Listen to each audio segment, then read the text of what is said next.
Mackenzie. Mackenzie Ian.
Jabri's out there.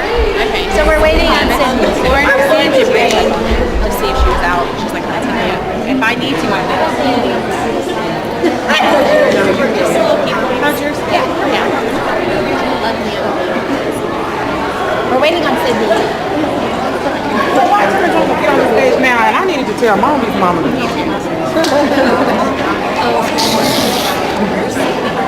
She went back. Come on, Sydney. All right. So you want to start? Well, you got to introduce. Team on the $1.96. She's coming. Okay, I got the phones up. Good evening.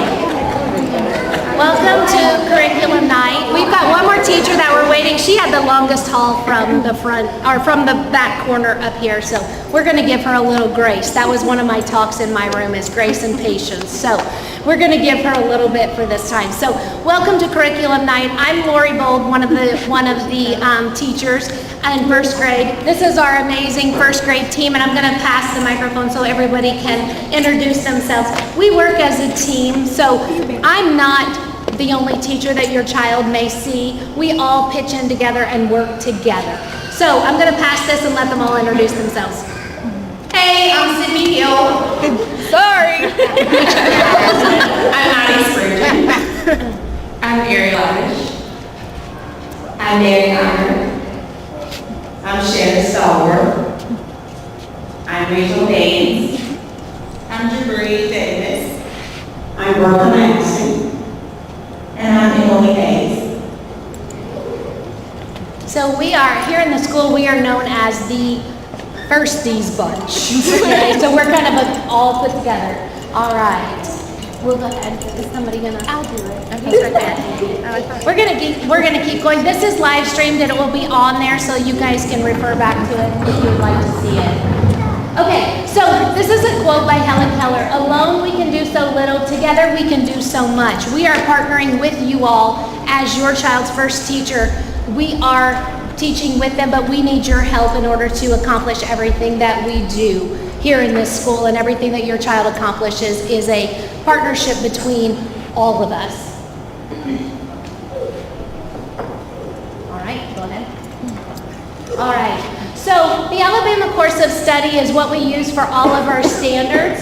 That's where we find out what we need to teach, what do they have to know by the end of their first grade year, and that's what we are continually looking at in order to figure out what we are teaching. The Literacy Act has just been in effect. It affects third grade mostly because that is the year that they have to take the test. They have to pass the test by the end of third grade for reading in order to move on. They can be held back. Last year was the first year for the state of Alabama that we had to hold kids back unless they pass that test. So the reason that this is important for us is that we build the foundation for your child to start reading, and that foundation that they can build on. As you know, with a house, if you build a house on a bad foundation, it's going to fall. We want to build that foundation and make it strong in order to be able to them to move on and to succeed. Okay, so that's where the Literacy Act comes in, and that's why it's so important. That's why we teach all the stuff that we do. That's why the minutes that we have to teach each subject, we have to get it in there. All right, I am going to be going over our ELA. We have new curriculum this year. With our phonics program, we are going to be doing 95%. This is where we're going to have weekly assessments for spelling and dictation, which is where they're writing words that we are giving them. Are they able to spell them correctly, write the sentence correctly with capital letters, punctuation, and finger spaces. We will have summative assessments at the end of each unit where we just have them see if they can master the skills that we taught throughout that time. And then our other new curriculum for reading and grammar is Open Court. This is where we will also be giving weekly assessments for reading, which is going to be comprehension and vocabulary. And then for our unit assessments, will also be comprehension and vocabulary, and then we're going to be adding grammar in there as well. So there is that.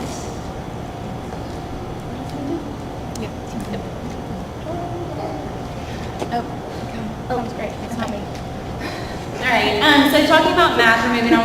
We have a curriculum called Big Ideas, but going back to the standards, we are standard-based. So we are using the mathematics standards of Alabama, as well as kind of like the Literacy Act. We have a Numeracy Act in Alabama that has been starting this year, or 2022, sorry. And again, it's just building on that foundation. By the time they are graduating 5th grade, we want them to be proficient in math. So we're building that foundation. We really want to make sure that we're having all those parts together, and that way we feel confident sending them on. So when we say, hey, we have, this really important skill we want to keep working on and practicing, it doesn't mean that's just we're going to pass them on because they'll get it eventually. We really want it to be like concrete and mastered before they leave us. And so that's why we kind of put so much emphasis on the number of times that we go over the skill, how long we're going to teach it for, and then even the minutes we're teaching it in class. So it's really important that we have y'all's support at home as well, but it's going to be, like I said, at 5th grade, they've got to be proficient before they can move on. So we're building that foundation. 1st grade is really, really, strenuous for that kind of thing. But, so we have 2 acts, literacy and then also numeracy. Moving on to kind of what we use in math, we have our Big Ideas curriculum, like I mentioned, where we're pulling our resources from, teaching our lessons, having our assessments for units. You'll see different things go home, but this is kind of how we all tie it together.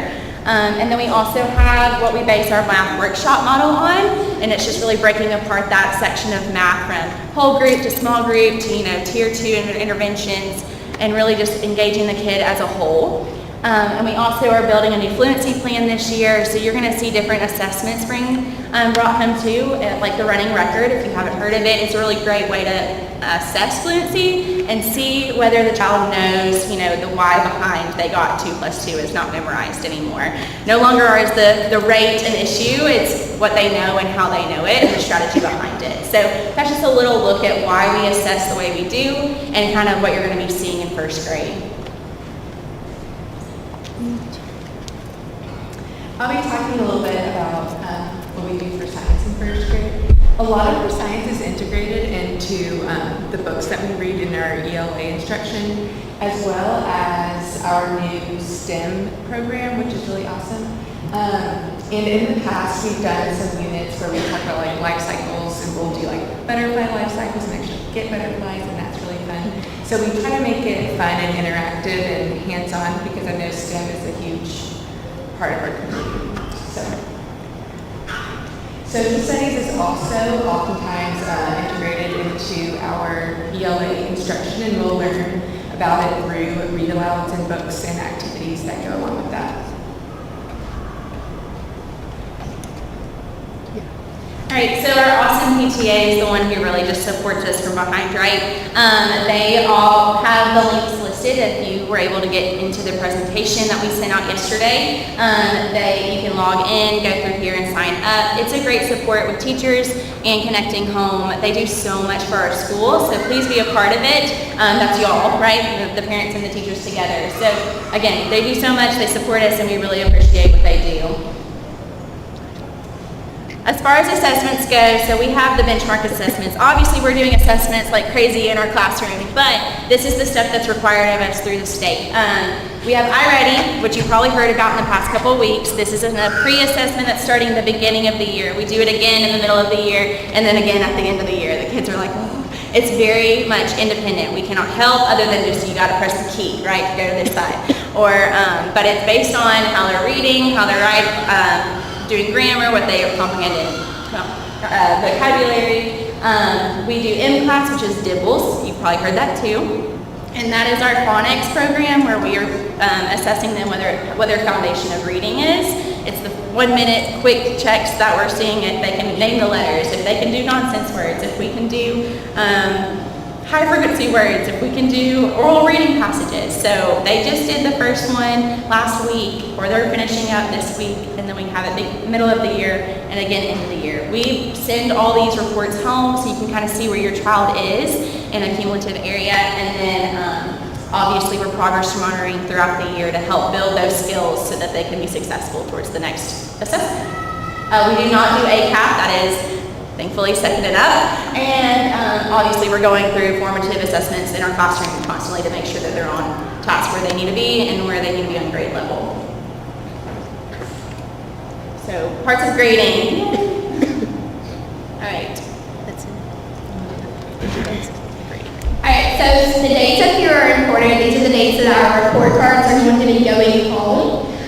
There are 4 grading periods. The first one being right before fall break. You're going to get your report card on October 13th, after October, and then ending right before Christmas, and again, same thing, it's just right there in the dates. I want to go over how our standard-based rubric report cards are, because it's a little bit different. If they have a 4, it's just demonstrating they understand the standard independently. They can do it all on their own, don't need our help for anything. 3 is where they demonstrate understanding, and they just need a little bit of support, because sometimes we do need that. A 2 is where they understand it, but they need continuous support. Like they can have it, but they need us right there next to them, just to be confident, or to keep moving on, to remember what's going on. And a 1 is they do not demonstrate an understanding of that standard. And then between now and the dates that you get your progress reports, every 4.5 weeks you will get a progress report just to see where your child is at, what's been going on, and how you can help them at home.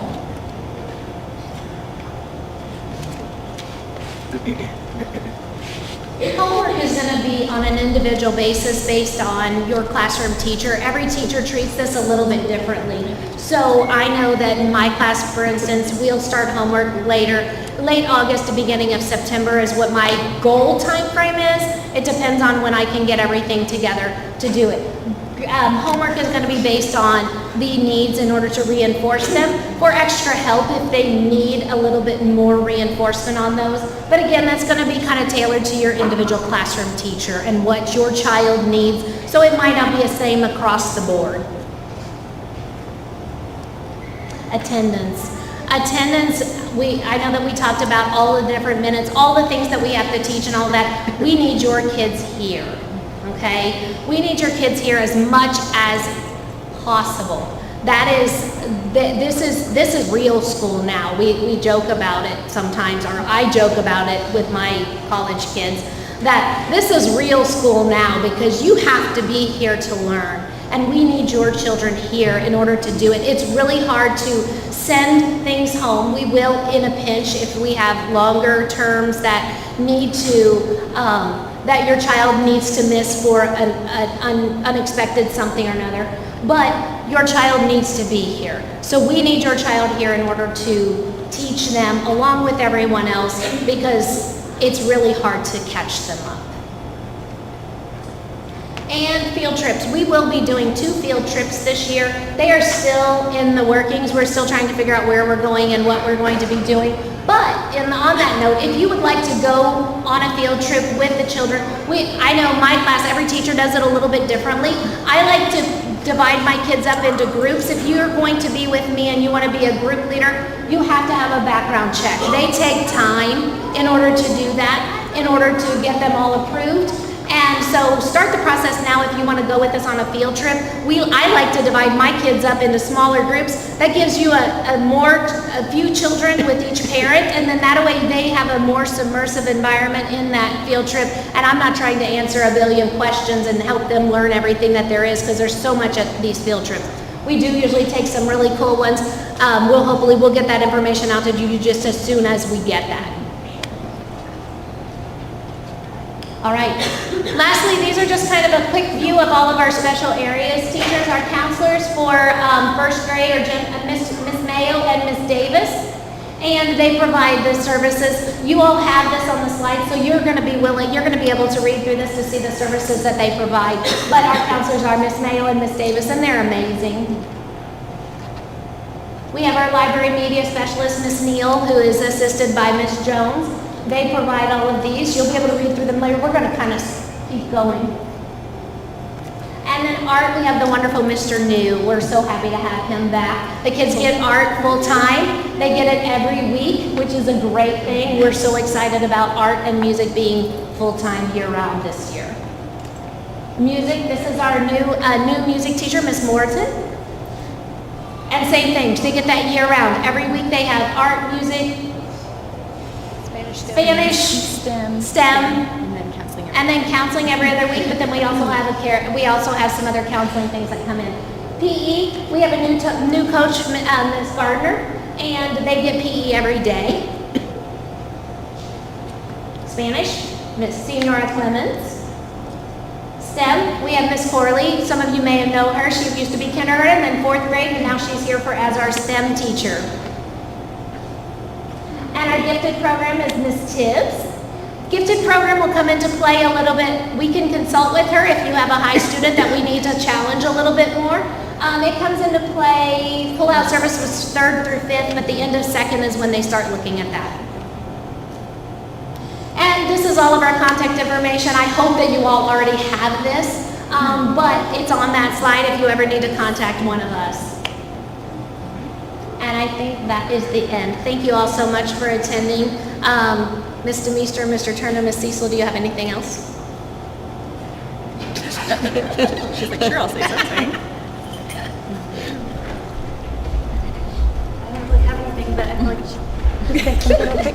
I just wanted you to know real quickly, I'm Savannah, if I haven't met you yet, Denise, I'm the principal here. It's an honor and a privilege to work every day. But I wanted you to know that these teachers are, I can't say the hardest because the 3rd grade will do it now, but they will work as hard as they can. I can assure you that to give your child the best learning this school year, so you can feel confident every day, knowing they're safe and learning. And I'm just so proud to work alongside them. There's one actually up there that was my 1st grade teacher, so I could cry going on and on to you guys about how wonderful they are and how they will get their heart and soul to your kids. And I want you to know that's not something we take lightly. Your children are our whole world as well. We pour everything we have all day here, so we are open books. Anytime you have a question or concern, just reach out. But thank you, I should have ran up here. I'm out of breath. In the gym. But